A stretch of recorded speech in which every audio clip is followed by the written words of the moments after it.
up guys, Shane Stars with Droid Modder X here. GearBest was nice enough to send me the Lenovo K3 Note. We're going to go ahead and unbox it and take a look at that today. Let's go ahead and get started.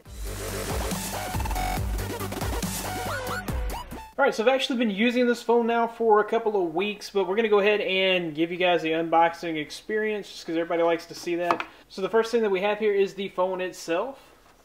Just kind of take that out and set that to the side.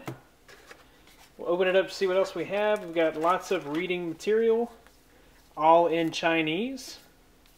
And then we have a micro USB charge cable. Then we actually have a power brick with a US plug. So it's always nice. It's a Chinese phone, but it ships to you with a US plug. Okay, so first we will talk about the design of the phone. You have here a 5.5-inch IPS 1080p display with zero Gorilla Glass protection.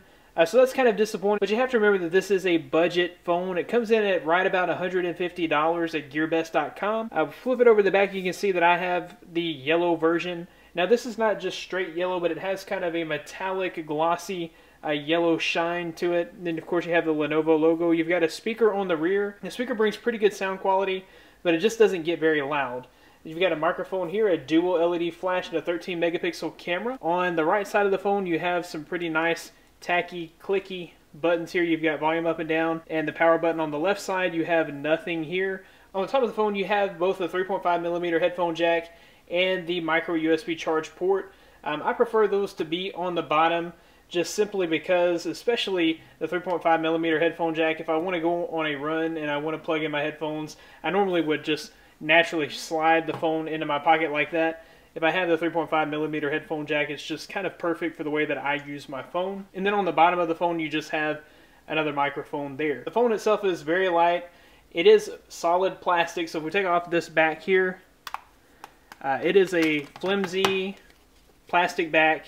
If we go ahead and look inside the phone here, you see that it has a plastic build, so there's like no metal here at all. And then you have a micro SD card slot here. You have dual SIM capabilities. One SIM will do 4G and 3G data, while the other does just talk and text. So if you can actually use just one SIM if you're on T-Mobile or AT&T right here. And then this is a 3000 milliamp hour battery. Take a look at the front here. You do have also a notification light and a 5 megapixel selfie camera. So nothing spectacular with that camera, but it is great for taking selfies. And then at the bottom here, you can't really see them right now. You do have a menu, a home, and a back capacitive button. So one thing that I don't like about these buttons is they do not light up.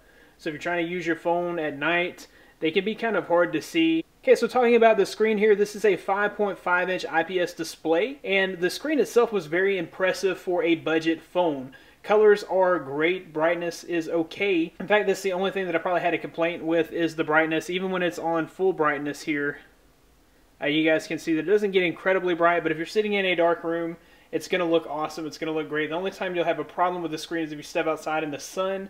It'll get a little sketchy there. You won't be able to see everything on the screen. Even at full brightness, you might have trouble seeing the screen itself. Viewing angles are good. Colors are good on the screen.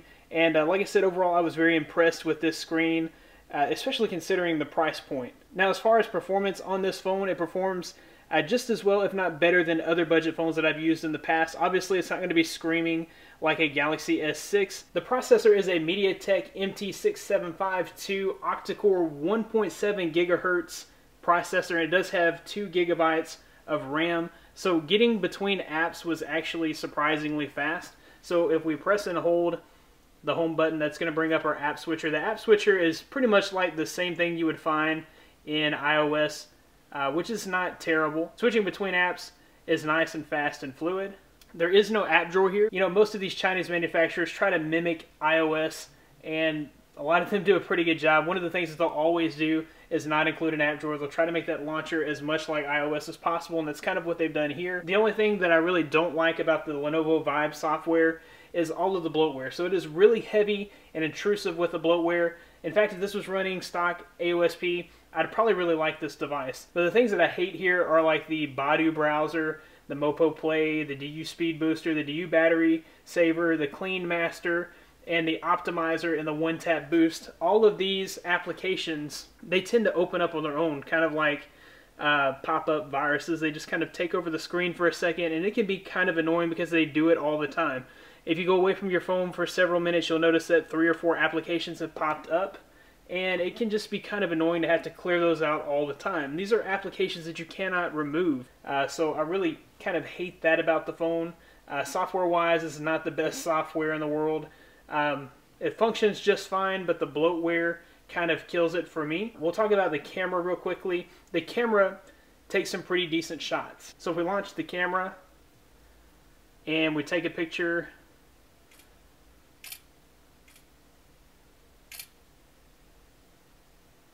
it actually focuses nicely.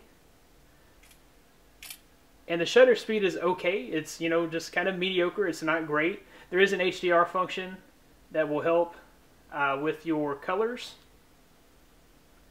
and your saturation. If we look at the actual images that it takes, in optimal lighting, like what we have here, images are great. They're actually really, really good. The images are actually pretty accurate as far as color and everything is concerned. Where this camera struggles is it struggles with low light situations. So you're going to have lots and lots of grain and low light situations. Okay, so just a few other little things with the software here that I did actually like. The theme center, it's kind of like the My UI theme center, so there's all kinds of themes to choose from. Some of these are paid themes, some of these are free themes, but there are literally hundreds of things to choose from. You can set the wallpaper, ringtones, fonts, lock screen, and you can set up just an entire theme. And then if we go into settings and character settings, we have a couple of little settings here. The quick snap just allows you to double click the volume to open up the camera and take a picture. So you see the picture is already taken. That's really quick, really fast. And then you can delete that picture or save it to the gallery. Okay, and then we have the wide touch. If you turn that on, it just gives you quick access to, you know, tools and recent apps. Okay, and then the light up the screen, if you turn that on, double tapping the screen wakes it up. Okay, so if you turn on the black screen unlock, you can turn your screen on just by swiping the screen. It turns the screen on and unlocks it all at once. Other than that, this phone seems to be a solid phone. The only thing that would hold it back is probably the Lenovo Vibe OS. If it had stock Android, this phone would really be a phone to beat in the budget market. So this, guys, that about wraps it up for the Lenovo K3 Note. If you like this video, be sure to give it a big thumbs up. Subscribe to this channel for more content like this in the future. You can find more of me at droidmodderx.com. Follow me on Twitter at droidmodderx. Thanks, guys, for watching. Be blessed. I'll see you in the next one.